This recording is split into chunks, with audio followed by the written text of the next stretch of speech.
Hey guys, this is Jynnette with Anderson Alchemy, here to give you your tarot forecast for the month of February 2018. This is for the sign of Pisces. So if you have a Pisces rising, sun, or moon sign, this is going to be for you. I apologize in advance if my voice is a little scratchy or congested. I'm getting over a cold, but I am feeling better. If you would like to book a private session with me, you can do so on my website, andersonalchemy.com. I am also still doing 2018 forecasts. I know a lot of you have been so very excited and reaching out to me for those, and I appreciate that over the last few months. So yeah, I'm still doing them if you want to book a session. All right, so let's actually get into your reading for today. Now, what I did was pull cards for not only the month, but also for the eclipse to kind of get a sense of what the energies are going to play out for you. Now, the card that I pulled for the eclipse and its effect for the next 6 months overall is the card called Now. So this is a direct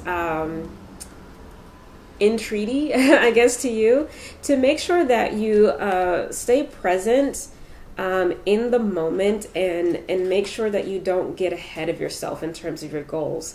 Because sometimes, you like most water signs, you can see the full culmination and the full vision of a thing, but you don't want that to actually paralyze you and prevent you from moving forward. So make sure you take the steps to be very methodical and purposeful in what you do moving forward, so that you actually create what it is you want to create and don't become frustrated in the process.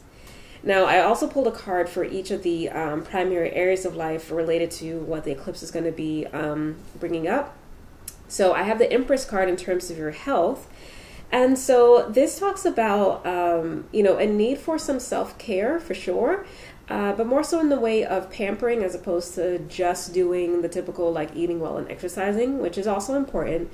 But, incorporating, massages every month, or getting your nails done every month, or going to the spa or something, but something that's a little bit more pampering and more along the lines of beautification. This also can mean if you are trying to get pregnant or become a new mom through adoption or fostering. This could speak to an experience or process or beginning of motherhood for you, okay? Now, in terms of your finances, you have the Eight of Swords.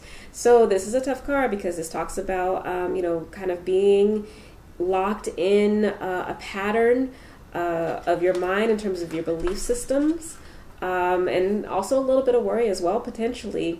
But, this could be one of two things. So this can be you really having some money concerns and worries, and if that's the case, make sure that you are truly managing your resources and not overextending yourself, not being risky, okay, so that you're not triggering those fears.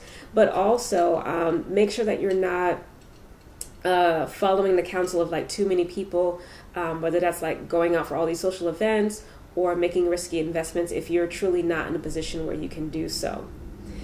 Now, in terms of your relationships, you have the Two of Swords. So if you are coupled up with someone, this can talk about the two of you being at a sort of an impasse. So you guys are really going to have to push through and make sure you recommit to the why of the relationship, so that you can figure out the how later on. But that's the key for removing or breaking through any stuck energy, is getting to the heart of things. And if you are single and looking, this can talk about either coming to a place of not a lot of activity happening in your dating life, or if you are having some dating options pop up, choosing to really trust your intuition and who you allow yourself to engage with, moving forward, being able to hold your personal standard. Now, in terms of your spiritual development, you have the Eight of Pentacles. I really like that card because it talks about you making some steady progress and being really grounded in your spirituality and in your relationship to spirit and the universe. And I would say, because you already have two eights showing up here, that you probably have a lot of messages coming through from spirit, okay? So make sure you're open and receptive to that. Now, here for the actual month, I pulled a card for each week.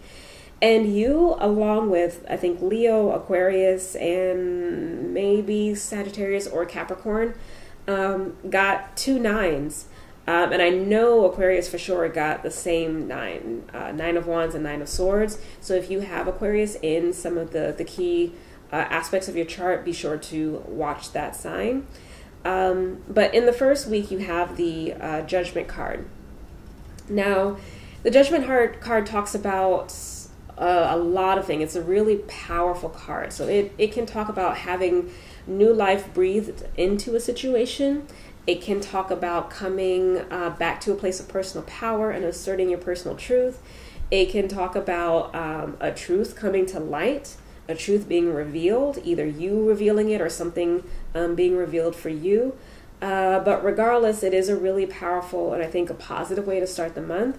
Now, in the second week, you have the 9 of Wands. So I believe that whatever this is that's occurring in this first week puts you in a place in the second week where you feel like you really are kind of on top of the world, and you're really in a balanced place and in a very creative place as well too. These are both very fiery energies. So I think you're going to make a lot of progress in this first half of the month with any particular goals or pitching of ideas that you might be doing. Now, in the third week, you have this kind of worry card, the 9 of Swords popping up.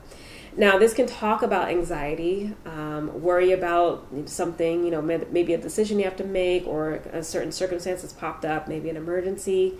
But it also can speak to messages from the spirit. And that may also really be the case, again, because you have these 2 8s here and you have such a strong foundation in the spiritual development section. So be open to that. If you are starting to feel overwhelmed or feel kind of stuck, you really should turn to your spirituality, to your personal gifts to receive guidance to move forward, okay? Now, in the last week of the month, you have the 5 of Cups.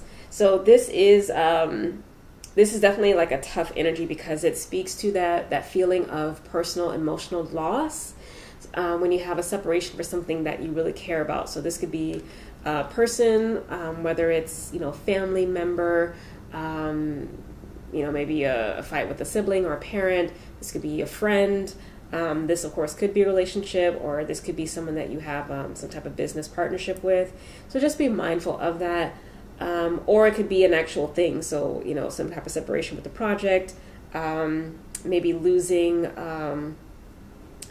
a contract bid that you have in, that kind of thing. So both of these 2 cards are Mars energy. This is Mars in Gemini. This is Mars in Scorpio. So it is something about action, plans, motivation, that kind of thing. And so, I think that with all of the good that's coming in for the first half of the month, use that to kind of push through to be able to basically create a 6 of Cups experience for yourself, which would be the next energy, and that talks about emotional balance and also expansion and creativity. This could also be finances as well too. So if there's not a loss, maybe you are at a place where you're kind of having to readjust your personal budget in a way that's going to be more conducive for you so that you're not stressed about money. And it may not feel good because you may have to cut out some things that may have been fun for you, but you kind of have to discipline yourself. Yeah, there's a lot of ways that can show up, and I'm not really getting a primary thing on that, but you'll have to see how it's going to show up for you, okay?